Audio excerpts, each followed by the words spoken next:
So the first stove that I picked up was a butane stove at Walmart. It cost me about $15. It was an open boxed item. With this item, it was everything I needed. It was a little heavy, but it was very durable, and I spent many nights cooking over this. I would highly recommend picking up a stove very similar to this, although you can go with a cheaper, lighter option and be just fine. That cheaper, lighter option are normally found on your eBays or your Amazons, and it's going to be anywhere between $5 and $10, and about half the weight is this. The one thing I would recommend is that you go with a larger canister if you're going to be using a stove like that. What that's going to do is give you a wider base, so that way when you're setting your stove and then your pot of water on top, it's a little bit more stable. Alright, so the second stove that I picked up was this propane stove.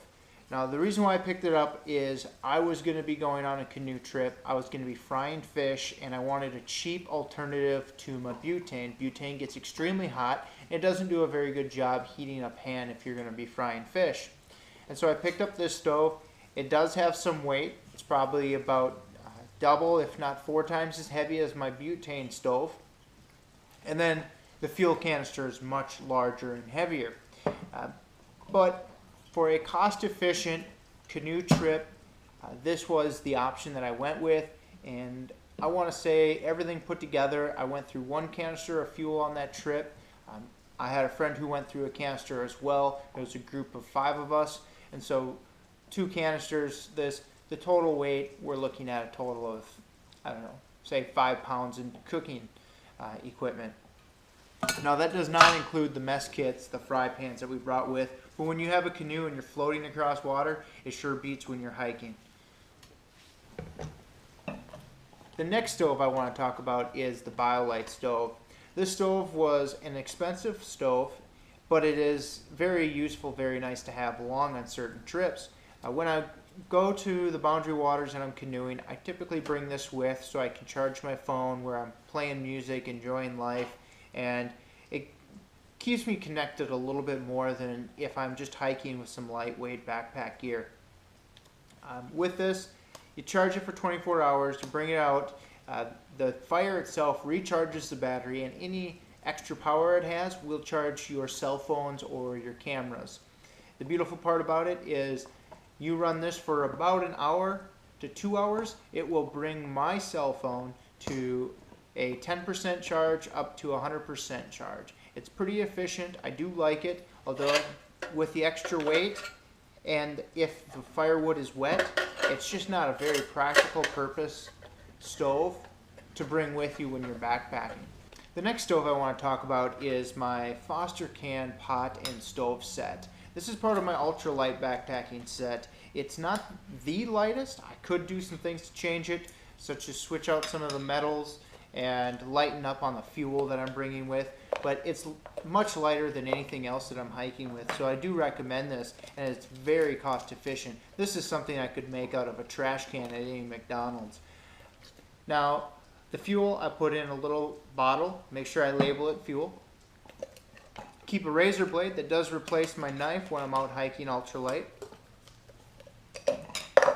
I have the cat food can, which I've tried many different stoves, a lot of the penny stoves, stoves for making them out of pop cans. This is the cheapest, easiest to make, and most efficient stove that I found. I do use heat fuel. This is antifreeze for your fuel lines, and make sure that you purchase the yellow bottle. Otherwise, you're going to be getting a lot of soot, and it's not fun to cook with. This here is the pot, Foster Can, about $2.50, $3 at the store, depending on where you are. Some people don't even consider that a cost. Then I take a soup can, cut the top off, put that on the top. That there makes a nice strong rim, so that way it's sturdy.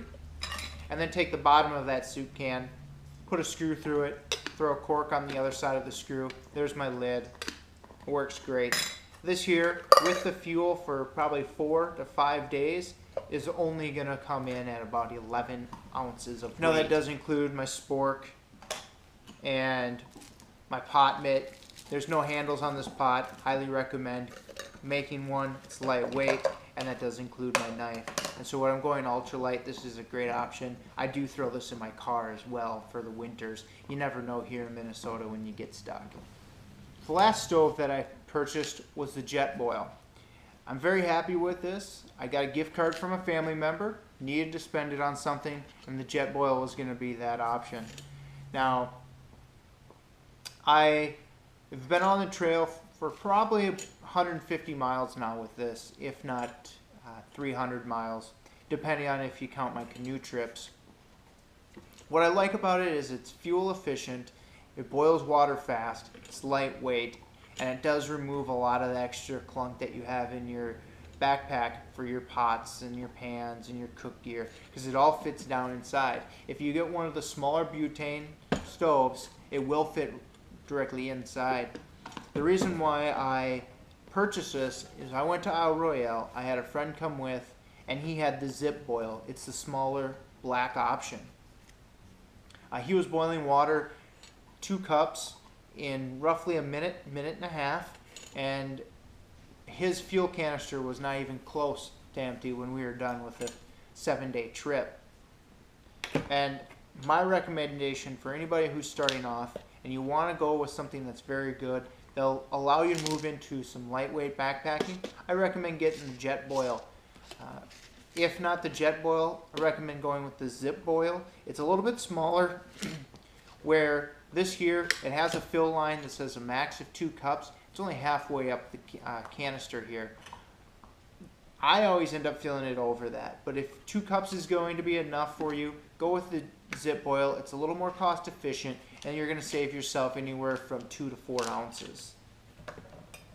If you're looking for the cheapest, lightest option that I would recommend for somebody who's starting to backpack, I either recommend going out, just getting a aluminum mess kit from your Walmart or your Target, normally made by Coleman. They'll work as a great pot for you, and everything folds up nice inside it. It's going to have a 2-cup pot inside to boil water, and they'll have a plate on both sides. If you don't need 2 plates, throw one out, take just that pot with you, and eat everything out of your freeze-dried meals. If you want to go with more of a compacted mess kit and stove option, I recommend going with the butane stove that you can pick up at your local store or shop online at eBay or Amazon. You'll find plenty of them. Make yourself a pot like this. Make sure you have a lid. Everything will fit down inside it except for your fuel canister. It's going to keep your backpack extremely light, and it's going to make it very cost efficient for you. Some pots will run anywhere from $20 to $120, so keep an eye on those pots. If you have any questions about the stoves I talked about or want to see a demonstration, shoot me a message. Be more than happy to get a video up showing how each one of these stoves work.